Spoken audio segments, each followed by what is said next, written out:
Centre of मास, तो यार इसमें एक स्टैंडर्ड जो फॉर्मूला होता है सेंटर ऑफ मास का, अगर हमको एक्स कोऑर्डिनेट निकालना है, ये एक्स सी एम और ये Y C M. Centre of mass का सबसे बड़ा फायदा क्या है, सेंटर ऑफ मास का कंसेप्ट ही क्यों आया, वो इसलिए है कि यार अगर पूरी रिजिड बॉडी है, रिजिड बॉडी का पूरी बॉडी है, अगर उसको एक पॉइंट की तरह से एनालिसिस करना है तो वो पॉइंट कौन सा लें, तो वो पॉइंट जो है वो कौन सा लें, तो यार वो सेंटर ऑफ मास का पॉइंट होता है। काफी सारी जगह एक बॉडी को एक पॉइंट की तरह से मान के काम आसान कर देता है सेंटर ऑफ मास, है ना।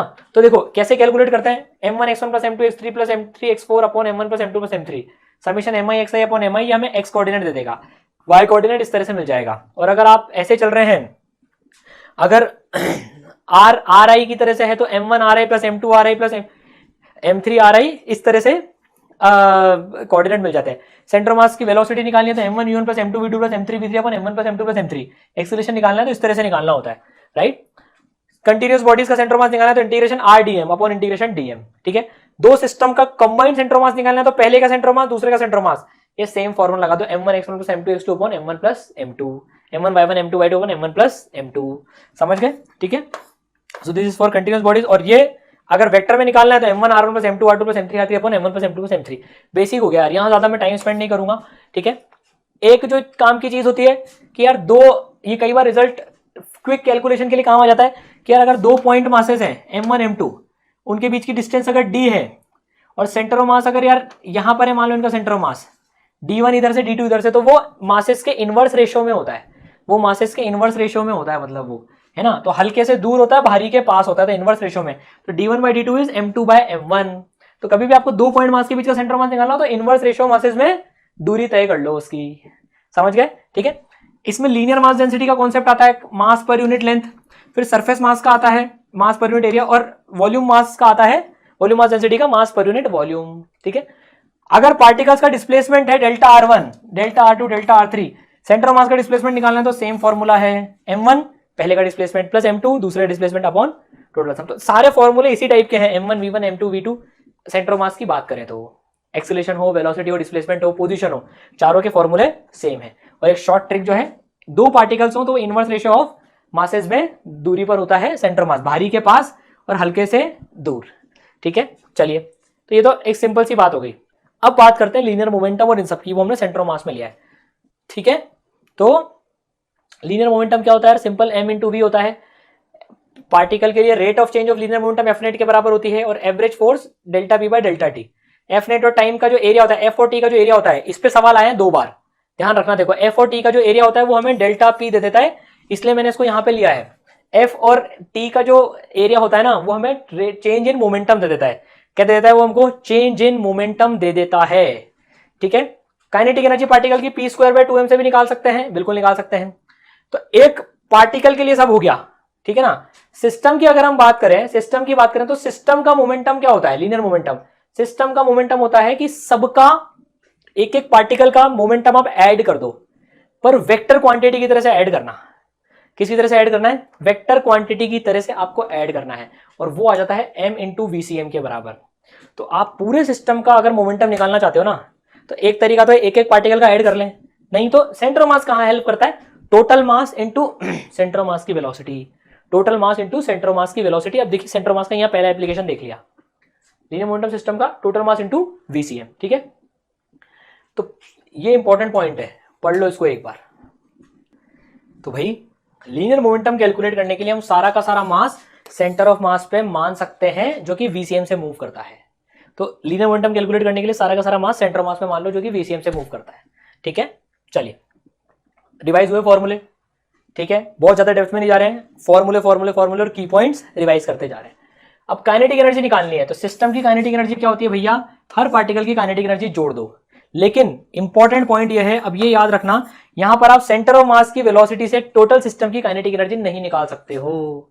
हाफ एम वीसीएम स्क्वायर नहीं होती है काइनेटिक एनर्जी ऑफ सिस्टम, नहीं होती है ये। क्योंकि देखो यहां पर क्या स्क्वायर आ गया, जहां पर भी लीनियर बातें होती है ना, जहां पर भी लीनियर बातें होती है वो वहां पर ये होल्ड कर जाता है, पर यहां पर स्क्वायर आ गया ना, इसलिए सेंटर ऑफ मास से रिप्लेस नहीं कर सकते पूरी बॉडी को काइनेटिक एनर्जी निकालने के लिए। समझ गए आप? नहीं रिप्लेस कर सकते हैं इसको, नहीं कर सकते हैं काइनेटिक एनर्जी निकालने के लिए, ठीक है। तो सेंटर ऑफ मास में एक चीज बताता हूं, अभी कोलिजन और ये सब चीजें अपन कोलिजन कैसे करते हैं, उसके सवाल कैसे सॉल्व करते हैं, जो इसका सबसे इंपॉर्टेंट पार्ट है, वो इसके बाद पढ़ेंगे अपन। ये थोड़ी सी बेसिक चीजें हैं। फिर उसके बाद में जो कोलिजन, हेड ऑन, ओब्लिक, वो कैसे सॉल्व करते हैं वो भी इसी चैप्टर का पार्ट है। ठीक है, चलिए अब कंजर्वेशन ऑफ लीनियर मोमेंटम क्या कहता है यार कि अगर नेट एक्सटर्नल फोर्स 0 है तो मोमेंटम, लीनियर जो मोमेंटम है वो कंजर्व रहेगा, वो कांस्टेंट रहेगा। किसी सिस्टम में नेट एक्सटर्नल फोर्स 0 है मतलब लीनियर मोमेंटम कांस्टेंट है, कंजर्व रहेगा। ठीक है, समझ गए? चलिए बहुत ही अच्छी बात। ये 2 पॉइंट्स हैं यार, पढ़ लेना, मतलब इतने इंपॉर्टेंट नहीं है पर पढ़ लेना। ठीक है, Newton second law system of particles यार, F external equal to M ACM. अब जैसे अपन ने ये मोमेंटम के लिए लगाया था ना P system equal to M VCM, वैसे यहाँ पर Newton second law F external sigma F external equal to M ACM, sigma F external equal to M ACM. ठीक है, सेंटर मास का acceleration into total mass, right? ठीक है, impulse कैसे define करते हैं अपन अभी? इंपल्स डिफाइन होता है integration F D T, impulse define होता है एफ डी टी। जैसे किसी का एकदम से ऐसे थप्पड़ दिखा दिया हमने चटाक, तो एकदम बहुत छोटे टाइम में बहुत बड़ी फोर्स लगा दी ना, उसे इंपल्सिव फोर्स कहते हैं। जैसे कोलिजन होता है, टटाक, ऐसे एक कोलिजन हुआ, टक्कर हुई, तो वो इंपल्सिव फोर्स लगती है उस दौरान पे। तो इंपल्स कैलकुलेट करते हैं इंटीग्रेशन एफ डी टी से। ठीक है, इंटीग्रेशन एफ डी टी से। तो एफ टी का एरिया इंपल्स दे देता है, एफ टी का एरिया इंपल्स दे देता है। पर सर आपने तो पढ़ाया था एफ टी का एरिया चेंज इन मोमेंटम देता है, तो बिल्कुल impulse he change in momentum के बराबर होता है। तो इंपल्स कुछ और नहीं, चेंज इन मोमेंटम के बराबर होता है। समझ गए? इंपल्स चेंज इन मोमेंटम के बराबर होता है, राइट? ठीक है, अब जो चीज पे आते हैं, एक अपना कोलिजन। तो यार दो कोलिजन टाइप होते हैं, हेड ऑन और ओब्लिक, हेड ऑन कोलिजन और ओब्लिक कोलिजन। तो यार अब हेड ऑन कोलिजन में क्या होता है, जिसमें कि दोनों की वेलोसिटी कॉमन नॉर्मल के अलोंग हो, दोनों जो पार्टिकल्स हैं उसकी वेलोसिटी कॉमन नॉर्मल के अलोंग हो, और ओब्लिक में कॉमन नॉर्मल के अलोंग नहीं हो। 3 टाइप के होते हैं head on collision, elastic collision और इनइलास्टिक कोलिजन, है ना? और एक होता है परफेक्टली इनइलास्टिक कोलिजन। 3 टाइप के होते हैं, एक मिस हो गया ना बीच में, इलास्टिक कोलिजन, इनइलास्टिक कोलिजन और perfectly elastic collision. Coefficient of restitution नाम की चीज होती है, velocity of separation upon velocity of approach. ठीक है ना, ये बीच में 2 इक्वेशन हैं, ये अलग अलग, एक पहली और एक दूसरी। ये बताता हूँ, कोई सा भी देखो जिसका कोलिजन कमजोर होना अभी तक समझ में नहीं आया हो, और वो कुछ ऐसा तरीका ढूंढ रहा हो कि सर जैसे तेरे से मेरे से अभी तो सवाल करवा दो, जैसे मेरे को टाइम मिलेगा मैं इसरा लैब से पढ़ लूंगा, या जैसे भी करके अपने कॉन्सेप्ट उतार लूंगा, अभी एक शॉर्ट ट्रिक तो बता दो। तो देखो भैया, शॉर्ट ट्रिक ये है, आप जब भी कोलिजन का सवाल आ जाए, जब भी कोलिजन का सवाल आ जाए, 2 चीजें याद रखना। एक तो ई की वैल्यू, इलास्टिक कोलिजन के लिए ई 1 होता है, इन इलास्टिक कोलिजन के लिए ई की वैल्यू 0 से 1 के बीच में होती है। ठीक है, और परफेक्टली इलास्टिक के लिए ई की वैल्यू 0 होती है। तो जो 3 चीजें जो है ना अपनी, ये जो 3 वैल्यूज है, ये याद रखना, 1, 0 से 1 और 0। 2 इक्वेशन लगा देना, आपका कोई सा भी कोलिजन का सवाल सॉल्व हो जाएगा। पहली इक्वेशन ई की equation, v2 dash minus v1 dash, देखो टक्कर होने के बाद में v2 डैश और v1 डैश हो गई, upon v1 minus v2, velocity of separation upon velocity of approach को e के बराबर कर देना। और दूसरा मोमेंटम इनिशियल और मोमेंटम फाइनल कंजर्व कर देना। आपका कोई सा भी कोलिजन का सवाल सॉल्व हो जाएगा, कोई सा भी सॉल्व हो जाएगा। बस जस्ट 2 इक्वेशन लगानी है, first equation and second equation. E की वैल्यू याद रखना। परफेक्टली इलास्टिक कोलिजन में बॉडी एक दूसरे के चिपक जाती है, बिल्कुल एकदम बॉडी एक दूसरे के बिल्कुल चिपक जाती है।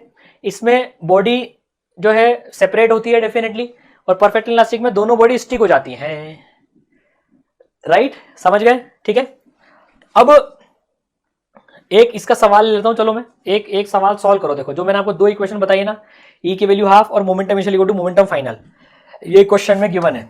चलो एक बार सॉल्व करो, थोड़े से पेन चलाओ, इसको सॉल्व करो, जरूरी है ये। तो यार ये इस मेथड की सबसे बड़ी ब्यूटीफुल चीज क्या है कि आपको है ना 2 इक्वेशन लगाकर ही आप पूरा का पूरा सॉल्व कर सकते हो, आपको और कुछ दिमाग लगाने की जरूरत ही नहीं है ना? तो यार ई की इक्वेशन लगा दी, v2 dash minus v1 dash और v1 माइनस v2, ये हो गया सॉल्व, ये कर लिया, ये सॉल्व हो गया। और मोमेंटम कंजर्वेशन की लगा दी, एक डायरेक्शन को पॉजिटिव मानते हुए। 2 की इक्वेशन लगा दो, कोई सा भी कोलिजन का सवाल जो है आपका सॉल्व हो जाएगा। ठीक है, बस ये वैल्यूज याद रखना। इलास्टिक के लिए E1 होता है, इनइलास्टिक के लिए 0 से 1 होता है, और परफेक्ट इलास्टिक के लिए 0 हो जाता है। तो वो दोनों सेम V से जाते हैं। फिर v1 v2 मत मानना, उसमें फिर V दोनों की बराबर मान लेना, और मोमेंटम कंजर्वेशन से ही पूरा का पूरा वो सॉल्व हो जाएगा, राइट? ठीक है, चलिए बहुत बढ़िया। अब इसमें यार काइनेटिक एनर्जी लॉस भी होती है कोलिजन में। कितनी होती है काइनेटिक एनर्जी लॉस? डेरिवेशन नहीं कर रहे हैं, सिर्फ फॉर्मूला पढ़ेंगे क्योंकि रिवीजन है। काइनेटिक एनर्जी लॉस होती है इनिशियल माइनस फाइनल।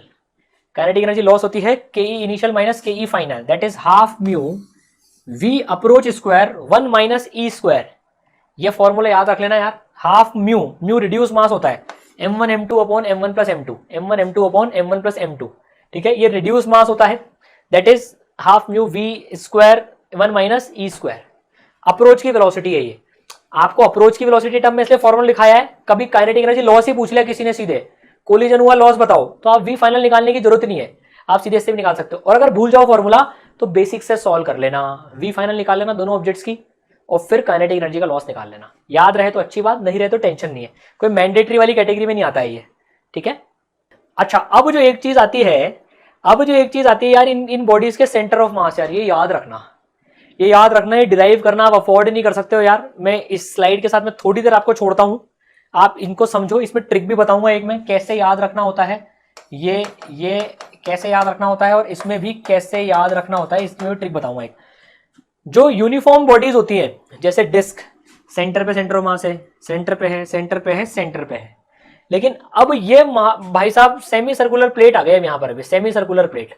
अब इसका तो यार सेंटर ऑफ मास कहां पर होगा, ये याद रखना है, 4r/3π पे होता है, ये 4r/3π पे होता है। ये एक बार को याद कर लो सब यहीं के यहीं, बात के लिए मत छोड़ो, अभी के अभी याद कर लो सारा का सारा। ये 4r/3π पे सेमी सर्कुलर प्लेट का होता है, ठीक है। सेमी सर्कुलर रिंग का होता है 2r/π पे, तो ये डिस्टेंस 2r/π हो गया। अब बच्चों को ये याद नहीं रहता कि यार किसका 4r/3π था, किसका 2r था। आप सोचो कौन सा नंबर कम होना चाहिए, कौन सा नंबर कम होना चाहिए, ट्रिक बता रहा हूं अब आपको, ध्यान से सुनना, कौन सा नंबर कम होना चाहिए बच्चों। तो देखो ये जो सेमी सर्कुलर प्लेट है, इसमें ज्यादा मास नीचे की तरफ है, ज्यादा मास नीचे की तरफ है, तो ये 4r/3π होगा, ये 4r/3π होगा, ये जो है ये 4r/3π होगा। देखो ये 4/3 है, दैट इज इक्वल टू 1.33, और ये है 2, कौन सा नंबर कम है, 1.33 कम है ना। तो यार ज्यादा मास नीचे है इसमें, तो ये इस साइड के पास में होगा, इसलिए कम नंबर आता है। और यहां पर मास दूर है, दूर है, तो इधर की तरफ सरका होगा ज्यादा, इसलिए नंबर 2 आता है। तो 2r/π और 4r/3π, समझ में आई बात, ठीक है। तो 4r/3π और 2r/π, राइट, ठीक है, डन है मामला।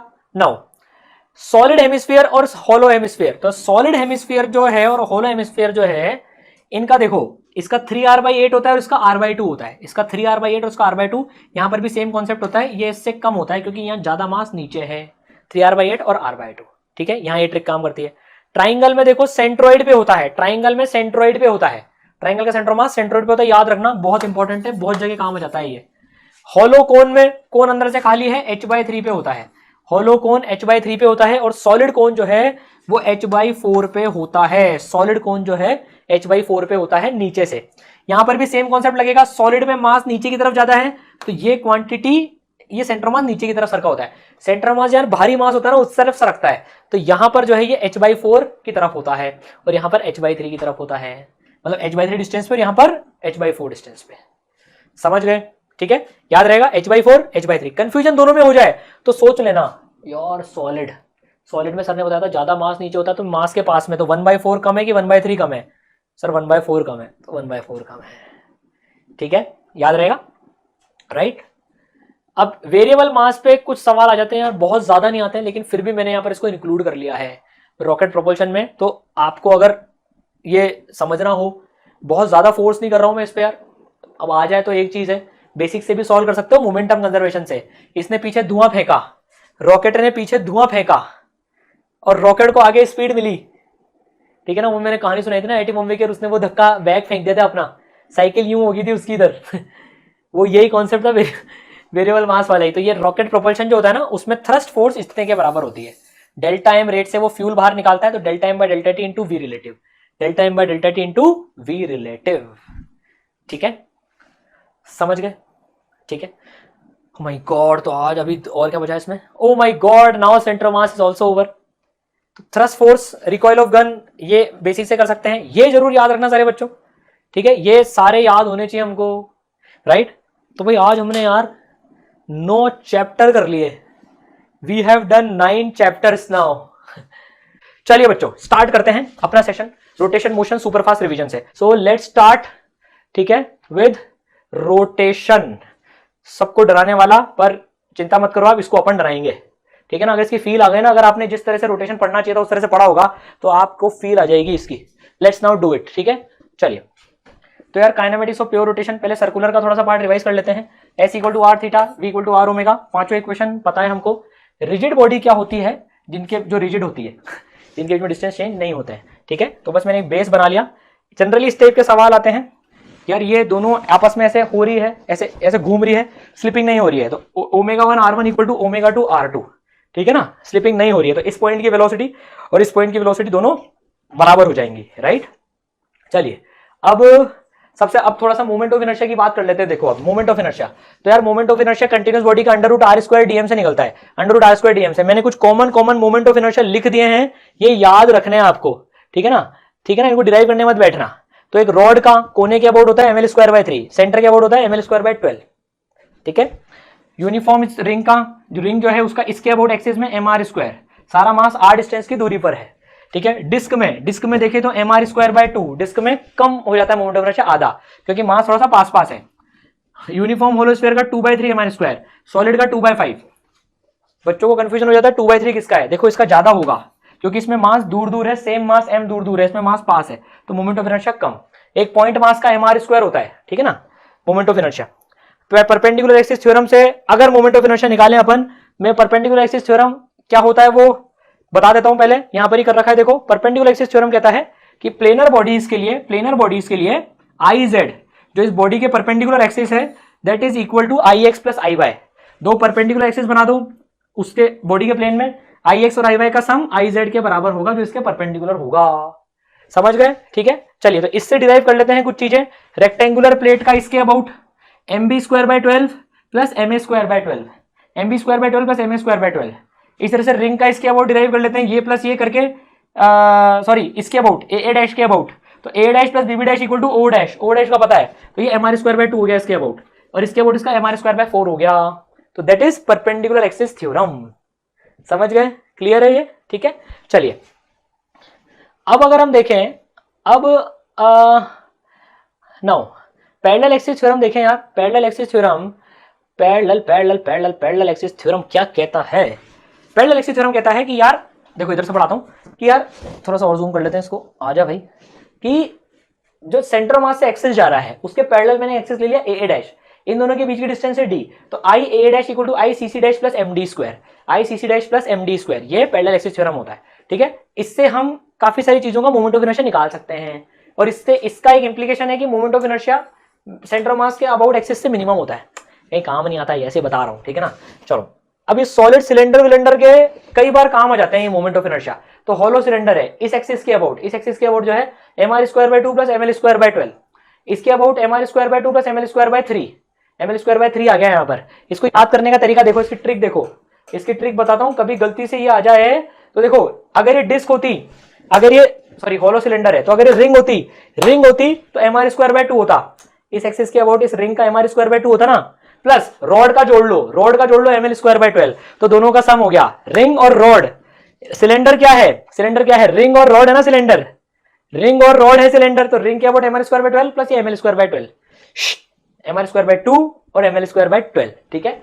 समझ गए, चलिए ऑसम, ठीक है। चलिए भाई, बहुत अच्छी बात। नाउ इसके अबाउट भी mr²/2 प्लस ml²/3। अब इसमें देखो डिस्क बन गई, तो mr²/4 प्लस ml²/12, ये डिस्क mr²/4 प्लस ml²/3, इस तरह से याद रखा जाता है इनको, ठीक है।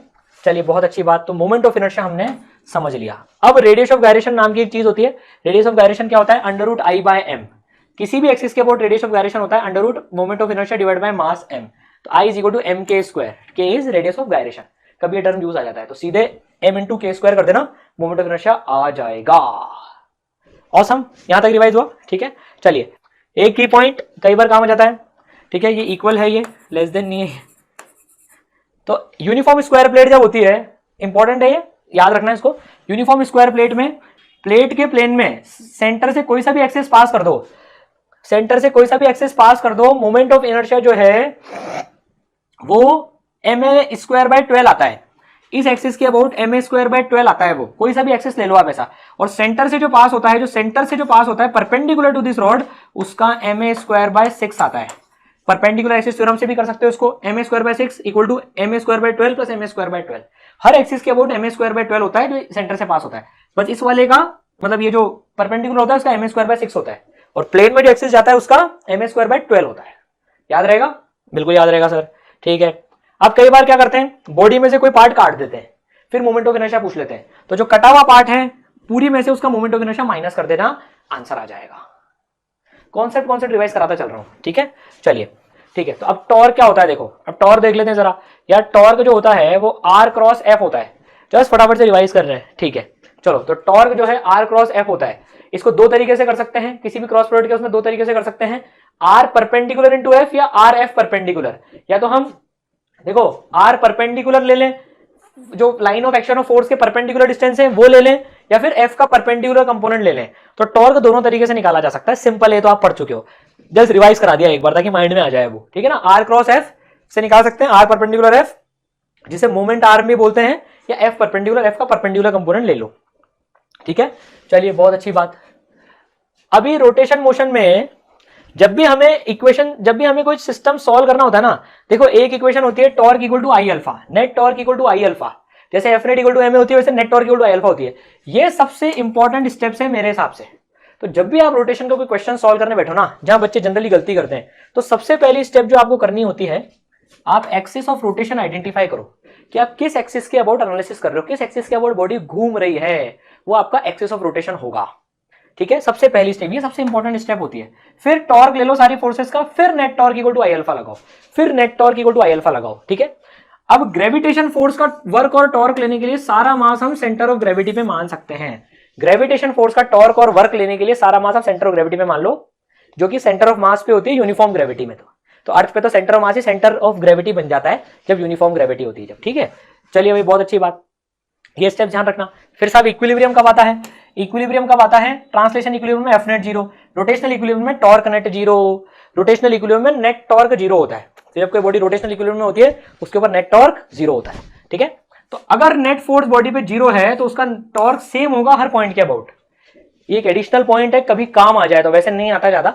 अगर नेट फोर्स 0 है बॉडी पे तो आप किसी भी पॉइंट के अबाउट, किसी भी एक्सिस के अबाउट टॉर्क निकाल लो, वो सेम आएगा, वो सेम आएगा, ठीक है। जैसे फोर्स कपल में होता है, फोर्स कपल क्या होता है? कपल होता है यहाँ पर, कपल यार हमेशा एक दूसरे के अपोजिट ही चलते हैं यार। तो फोर्स कपल जो है वो इक्वल अपोजिट फोर्स को फोर्स कपल बोलते हैं, लेकिन उनका लाइन ऑफ एक्शन अलग अलग होता है ना। मतलब वो एक पॉइंट पे नहीं लगते हैं, वो लग भी सकते हैं, लेकिन जनरली हम जो एनालिसिस करते हैं वो अलग अलग पे करते हैं। इससे टॉर्क आता है, तो इसका टॉर्क किसी भी पॉइंट के अबाउट निकाल लो सेम ही आएगा, समझ गए? ठीक है, चलिए now net torque equal to I alpha, ये इनर्शियल फ्रेम में वैलिड होता है, इनर्शियल फ्रेम में वैलिड होता है। अगर आपको रोटेटिंग किसी एक्सेलरेटेड उसमें लगाना है तो फिर आपको सूडो फोर्स का टॉर्क भी लेना पड़ता है, ठीक है, समझ गए? तो जनरली हम जो है, एक पॉइंट में भी आगे बताऊंगा, जनरली हम जो है हाँ, तो जनरली हम जो है कभी भी आपको एनालिसिस करना हो ना, तो आप सेंटर ऑफ मास से जो एक्सिस आ रहा है ना उसके अबाउट करो। जनरली उसमें सेफ क्या रहते हैं, हम सूडो फोर्स का टॉर्क लेना भी भूल जाते हैं ना तो उसका फर्क नहीं आता। मैं बहुत इंपॉर्टेंट पॉइंट बता रहा हूं, जनरली आपको कभी किसी भी एनालिसिस को करना हो तो do it about centre of mass axis, या और इनर्शियल पॉइंट, जो इनर्शियल पॉइंट है ना, इनर्शियल पॉइंट के अबाउट आप एनालिसिस करो कि सूडो लेने की जरूरत ही नहीं पड़े। और देखो फर्स्ट प्रेफरेंस तो सेंटर ऑफ मास के अबाउट रखो जनरली, लेकिन अगर ये होल्ड नहीं करता है, मतलब आपको सेंटर ऑफ मास के अबाउट फायदा नहीं हो रहा है, तो इनर्शियल पॉइंट के अबाउट लो आप, जिससे सूडो फोर्स का चक्कर ही नहीं आए, समझ गए?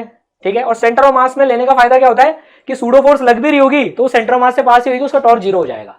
तो पहली प्रेफरेंस सेंटर ऑफ मास से पास होने वाली एक्सिस की रखनी चाहिए, लेकिन उससे काम नहीं बन रहा हो तो सूडो फोर्स तो इनर्शियल पॉइंट के अबाउट ले लो, ठीक है। चलिए बहुत बढ़िया बात। अब जो है थोड़ी सी हम दूसरी दुनिया में एंटर करते हैं, एंगुलर मोमेंटम की दुनिया में एंटर करते हैं। तो पहली दो दुनिया हमने देख ली, रोटेशन में 5 दुनिया होती है, moment of inertia, torque equal to alpha, angular momentum, CRTM, rolling. तो 2 दुनिया हमने देख ली, मोमेंट ऑफ इनर्शिया हमने देख ली, ठीक है, और टॉर्क वाली दुनिया हमने देख ली, ठीक है। चलिए अब जरा एंगुलर मोमेंटम वाली दुनिया देखें यार। तो जैसे वो torque equal to R cross F होता है, आर क्रॉस एफ होता है, ये L equal to angular momentum R cross P होता है, आर क्रॉस पी होता है, जहां पर जो पी है ये पी लीनियर मोमेंटम होता है, जहां पर लीनियर मोमेंटम होता है। तो एम वी और आर क्रॉस एम वी, तो M R cross V, R cross V, जैसे वहां पर आर क्रॉस एफ होता है, आर क्रॉस पी होता है, सेम तरीके से कैलकुलेट होते हैं, ठीक है ना। पी लीनियर मोमेंटम है, ठीक है। अब इसको भी 2 तरह से निकाल सकते हैं, आर परपेंडिकुलर इंटू वी, या तो यार रेडियस का परपेंडिकुलर ले लो, v के लाइन के परपेंडिकुलर ले लो, या फिर v का कंपोनेंट परपेंडिकुलर ले लो। ठीक है, समझ गए? इसको भी दो तरीके से निकाल सकते हैं। अब angular momentum system of particles का होता है, वेक्टर एडिशन कर दो यार, वेक्टर एडिशन कर दो, हर पार्टिकल का वेक्टर एडिशन कर दो तो सिस्टम का एंगुलर मोमेंटम आ जाएगा। समझ गए? अब यार ये कोनिकल पेंडुलम है ना, ये चलो ये इसके बाद पढ़ाता हूं, एंगुलर मोमेंटम कंजर्वेशन प्रिंसिपल के बाद उठाता हूं कोनिकल पेंडुलम। एडवांस में बहुत सवाल आते हैं कोनिकल पेंडुलम के, मेन और नीट में इतने नहीं आते, पर एडवांस में बहुत आते हैं। ठीक है ना, मैं बोलता हूं एडवांस वालों का वन ऑफ द फेवरेट है कोनिकल पेंडुलम। देखो एंगुलर मोमेंटम कंजर्वेशन प्रिंसिपल क्या कहता है कि अगर किसी बॉडी में नेट टॉर्क 0 है तो उसका एंगुलर मोमेंटम कंजर्व रहेगा। अगर किसी बॉडी का एंगुलर मोमेंटम कंजर्व है तो उसका नेट टॉर्क 0 है तो उसका एंगुलर मोमेंटम कंजर्व रहेगा। ठीक है, नेट टॉर्क 0 तो एंगुलर मोमेंटम कंजर्व, ये बिल्कुल वैसा है। Net force 0 linear momentum conserve, torque 0 net angular momentum conserve. ठीक है, एंगुलर मोमेंटम कितना होता है वैसे, आई ओमेगा होता है, आई ओमेगा। जैसे torque equal to I alpha, वैसे angular momentum I omega, alpha के बदले अब ओमेगा आ गया। जैसे मोमेंटम एम वी होता है तो उसका भाई एंगुलर मोमेंटम एम के बदले आई, वी के बदले ओमेगा, तो I omega I omega I omega I omega. याद रखना, वेरी इंपॉर्टेंट फॉर्मूला। ठीक है, कोनिकल पेंडुलम का रिवाइज करा देता हूं। कोनिकल पेंडुलम जब ऐसे घूमती है, रिजल्ट याद रख लो, डेरिवेशन तो फुल लेक्चर में करा हुआ ही है पूरा। ठीक है ना तो देखो यार, ये जब रॉड ऐसे घूमती है, ये जब रॉड ऐसे ये बॉल घूम रही है ऐसे, ये तो क्या होता है, दो पॉइंट के अबाउट एनालिसिस करते हैं, एक पॉइंट P और एक पॉइंट O, एक पॉइंट P और एक पॉइंट O के अबाउट एंगुलर मोमेंटम कांस्टेंट नहीं रहता पर उसका मैग्नीट्यूड कांस्टेंट है। तो जो O के अबाउट जो एंगुलर मोमेंटम वेक्टर है ना, ये इधर होता है, इसका MVL मैग्नीट्यूड होता है जो कांस्टेंट होता है पर ये डायरेक्शन में घूमता रहता है, ये डायरेक्शन में घूमता रहता है। तो एडवांस में 2 बार आ चुका है ये सवाल कि O के अबाउट एंगुलर मोमेंटम कांस्टेंट है क्या, नहीं है, मैग्नीट्यूड कांस्टेंट है पर डायरेक्शन बदल रहा है, तो ओवरऑल तो बदल ही रहा है। समझ गए? ठीक है, P के अबाउट एंगुलर मोमेंटम कांस्टेंट रहता है, मैग्नीट्यूड में भी डायरेक्शन में, उसका मैग्नीट्यूड हमेशा ऐसे होता है। तो कोई वेक्टर अगर ऐसे घूम भी रहा है तो वो है तो यूं का यूं ही। तो P के अबाउट मैग्नीट्यूड में और डायरेक्शन दोनों में कांस्टेंट रहता है, और O के अबाउट मैग्नीट्यूड में कांस्टेंट रहता है बस। ठीक है, चलिए ऑसम मैक्स नाउ अब अगर हम टॉर्क और एंगुलर मोमेंटम के बीच में रिश्ता देखें, टॉर्क और एंगुलर मोमेंटम के बीच में रिश्ता देखें तो यार पता है तो हमको, net torque equal to DL by D T, rate of change of angular momentum. Net torque equal to rate of change of angular momentum. ठीक है, जैसे F net equal to DP by D T होती है, F net जो है net force rate of change of momentum होती है, वैसे नेट टॉर्क जो है बॉडी के ऊपर कितनी होती है, डीएल बाई डी टी, कितनी होती है, डीएल बाई डी टी। ठीक है, तो पार्टिकल के ऊपर देखें तो डीएल बाई डी टी, और सिस्टम के ऊपर देखें तो DL system by D T, DL system by D T. याद रहेगा ये? ठीक है, आगे बढ़ते हैं। टॉपलिंग कब होती है, अब एक कॉन्सेप्ट होता है टॉपलिंग का। ठीक है ना, बॉडी लुढ़कती कब है, तो देखो उसका कॉन्सेप्ट मैंने यहां पर बता रखा है यार।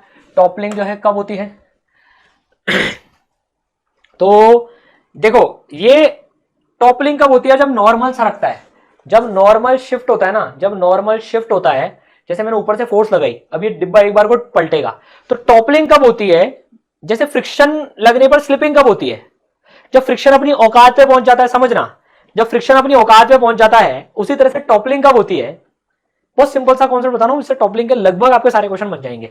तो इसमें नॉर्मल को एकदम कोने पे शिफ्ट कर देना, जिस पॉइंट के अबाउट टॉपलिंग होने वाली है ना, जैसे इस पॉइंट के अबाउट टॉपलिंग होने वाली है, इस पॉइंट के अबाउट, तो नॉर्मल जब पूरी शिफ्ट हो जाएगी, नॉर्मल जब पूरी शिफ्ट हो जाएगी तो टॉपलिंग होने लग जाएगी उसके बाद।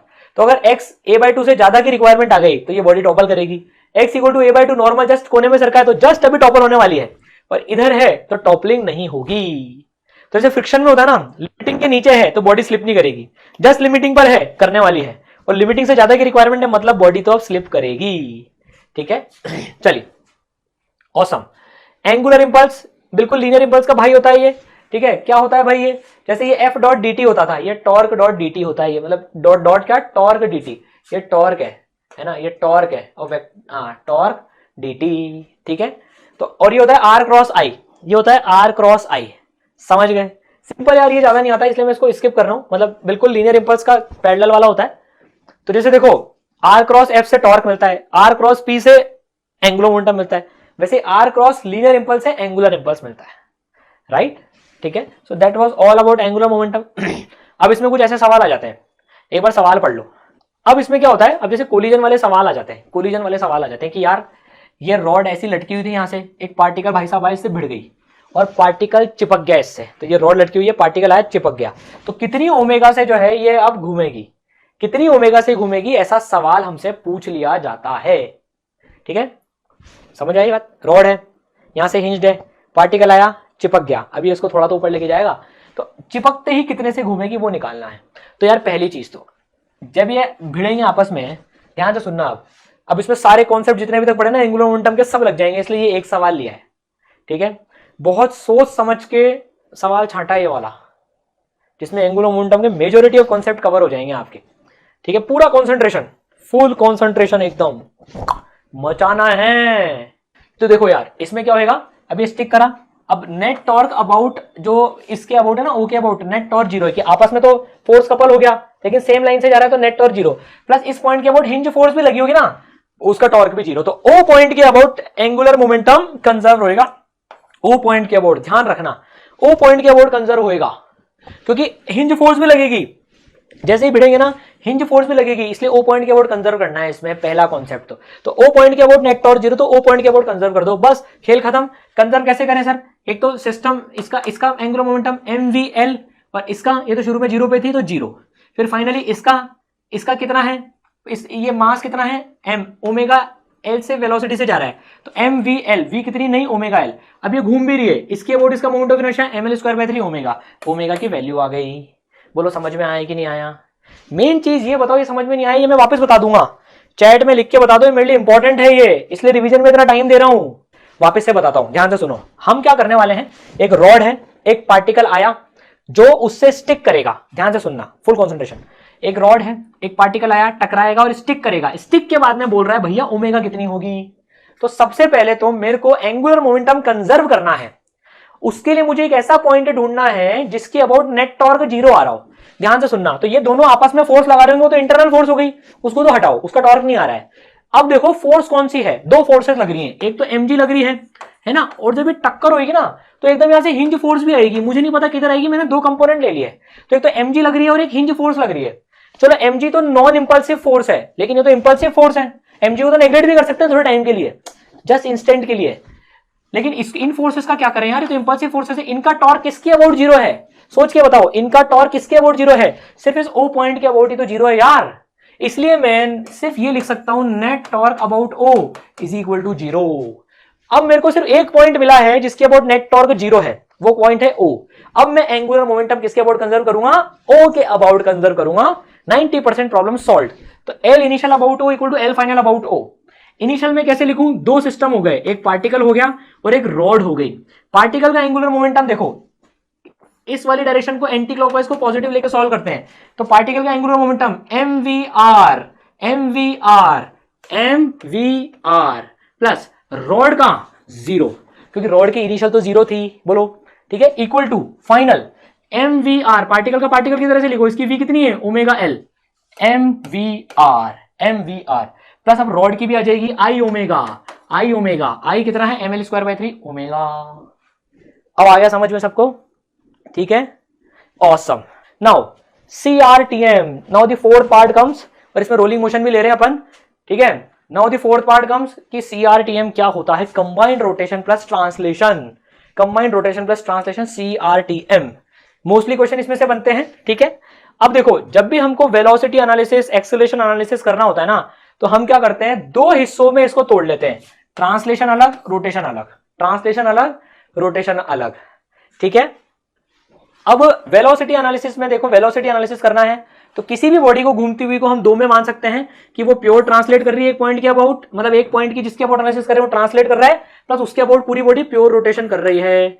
सिमिलरली एक्सेलरेशन के एनालिसिस में भी हम दो पार्ट में तोड़ के करते हैं। अब मोस्टली जो क्वेश्चन आते हैं वो इन पे नहीं आते हैं, वो आते हैं इन पे, ठीक है ना, वो इन पे आते हैं डायनेमिक्स ऑफ CRTM पे। मुझे जब भी CRTM का एनालिसिस करना होता है ना, तो देखो मैं यार दो इक्वेशन लगाता हूं, एक तो F net equal to MA और एक torque net equal to I alpha. F net equal to MA और torque net equal to I alpha, दो इक्वेशन से जनरली काम हो जाता है। F net equal to MA तो समझ में आती है, अब torque net equal to I alpha किस पॉइंट के अबाउट लगाएं, ये $1 मिलियन क्वेश्चन है, मैं बता चुका हूं। देखो, most suitable point two apply torque equation is about centre of मास, ताकि सूडो फोर्स का सेंटर ऑफ मास के अबाउट जीरो आ जाए टॉर्क, ठीक है। अगर मुझे गलती सेकेंड इक्वेशन लगानी पड़ गई तो सूडो फोर्स लगानी पड़ती है सेंटर ऑफ मास पे, किसी और पॉइंट पे लगानी पड़ गई तो सूडो फोर्स भी लगानी पड़ती है सेंटर ऑफ मास पे। ठीक है, चलिए ठीक है। अब ये तो अपन कर ही चुके हैं, F net equal to ACM और torque net equal to I alpha. अब सब रोलिंग मोशन में क्या होता है भैया, रोलिंग मोशन में क्या होता है, रोलिंग मोशन में जो अगर रिलेटिव स्लिपिंग नहीं हो रही है भाई, सीआरटीएम रोलिंग मोशन में कब कन्वर्ट हो जाता है, जब स्लिपिंग नहीं हो रही है, रिलेटिव स्लिपिंग नहीं हो रही है, पॉइंट ऑफ कॉन्टैक्ट के बीच में घिसाई नहीं हो रही है, अच्छी खासी मतलब चल रही है बॉडी पर घिसाई नहीं हो रही है, उसे रोलिंग मोशन बोलते हैं। तो यार उसमें v equal to omega R होती है जब ये रेस्ट पर है, पता है सबको ये तो, v equal to omega R, समझ गए, ठीक है राइट। चलिए ऑसम। अब जो है काइनेटिक एनर्जी क्या होती है, हाँ यार ये पार्ट भी इंपॉर्टेंट है। काइनेटिक एनर्जी क्या होती है रिजिड बॉडी की जो सीआरटीएम करती है, दो कंपोनेंट, रोटेशनल काइनेटिक एनर्जी और translational kinetic energy. Rotational kinetic energy और ट्रांसलेशन काइनेटिक एनर्जी, ट्रांसलेशन वाली होती है half M VCM square, translation वाली होती है हाफ एम वीसीएम स्क्वायर, और रोटेशनल वाली होती है half ICM omega square, half ICM omega square. ठीक है, ये तो सिंपल सा की पॉइंट है। अगर बॉडी रोलिंग मोशन परफॉर्म कर रही है तो work done by friction force zero होता है। अगर बॉडी रोलिंग कर रही है, जब स्लिपिंग ही नहीं हो रही, रिलेटिव स्लिपिंग, तो work done by friction zero होता है। ये ध्यान रखना, कई बार काम आएगा ये। नाउ एंगुलर मोमेंटम कैसे लिखते हैं बॉडी का जब सीआरटीएम कर रही होती है बॉडी, एंगुलर मोमेंटम कैसे लिखते हैं बॉडी का, ये भी रिवाइज कर लेते हैं फटाफट से। तो एंगुलर मोमेंटम में वही दो कंपोनेंट, सेंटर मास के अबाउट बॉडी को घूमती हुई मान लो, सेंटर मास के अबाउट बॉडी को घूमती हुई मान लो तो ICM omega plus centre mass को वीसीएम से चलता हुआ मान लो, सेंटर मास को वीसीएम से चलता हुआ मानो तो एम आरसीएम क्रॉस वीसीएम। किसी ओ पॉइंट के अबाउट मुझे जनरल बॉडी का एंगुलर मोमेंटम लिखना है जो सीआरटीएम कर रही है, तो सेंटर मास के अबाउट ही एनालिसिस करना, और पॉइंट के अबाउट एनालिसिस मत करना। ये फॉर्मूला तब नहीं लगता है, सिर्फ सेंटर मास के अबाउट लगता है। तो ICM omega, rigid body pure rotation plus translation, pure rotation plus translation, दो का एंगुलर मोमेंटम का सम कर देना, वेक्टर सम आ जाएगा। एक्सपेरिमेंट दिखाता हूं अगर वो होगा तो, मैंने यार कल बनाया तो था वो आपके लिए एक मस्त चीज, अरे वाह वाह वाह, मिल गया मिल गया, हाँ मिल गया। देखो ये बताता हूँ एक मस्त, एक तो मैंने हैंड पंप का एक्सपेरिमेंट करा था, देखो ये एक हैंड पंप का एक्सपेरिमेंट करा था, वॉल्यूम जीरो कर देता हूँ जिससे ना मोमेंट आर्म समझाने के लिए। एक जगह हम गए थे घूमने यार, बहुत पहले की बात है, जब रोटेशन चैप्टर शूट करा था तो वो ऐसा हैंड पंप था। तो देखो ये यहाँ से फोर्स लगाता है ना तो मोमेंट आर्म ज्यादा हो गई, टॉर्क ज्यादा लग रहा है, टॉर्क ज्यादा लग रहा है। इनके ऊपर सर मोबाइल से शूट कर रहे हैं इसको, और भी मैंने यहाँ से भी करके बताया, देखो जब मोमेंट आर्म कम होगी ना तो टॉर्क लग ही नहीं रहा है, तो देखो टॉर्क लग ही नहीं रहा है, मतलब घूम ही नहीं रहा है, ये बड़ी मुश्किल आ रही है इसमें। एक मस्त चीज दिखाता हूँ, देखो आपको मजा आ जाएगा ये देखने में, तो देखना एंगुलर मोमेंटम कंजर्वेशन, जब moment of I1 omega 1 equal to I2 omega 2, जब मोमेंट ऑफ इनर्शिया कम हो जाता है तो ओमेगा बढ़ जाती है, और मोमेंट ऑफ इनर्शिया बढ़ जाता है तो ओमेगा कम हो जाती है। देखना थोड़ी फील भी लो यार फिजिक्स की, इसको चलाता हूं बहुत ध्यान से देखना, आपको मजा आ जाएगा एकदम। Let me play this out, you will definitely, खुद भी कर सकते हो लेकिन एग्जाम के बाद करना है यार, अभी मत करना, ऐसे रोलिंग चेयर पे ट्राई कर सकते हो पर एग्जाम्स के बाद करना, अभी रिस्क मत लेना। देखो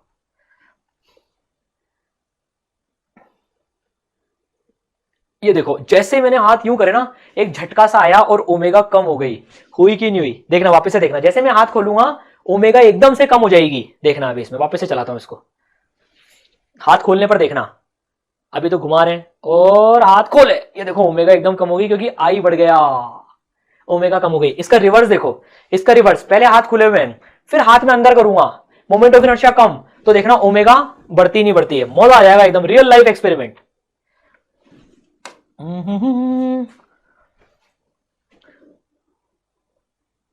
ये देखो जैसे हाथ मैंने यूं करे ना, ओमेगा बढ़ी कि नहीं बढ़ी, ओमेगा बढ़ी कि नहीं बढ़ी। तो यार वो स्केटर्स भी ऐसे होता है, इसमें क्या कॉन्सेप्ट लग रहा है, टॉर्क नेट जीरो है तो L initial equal to L final, I1 omega 1 equal to I final omega final.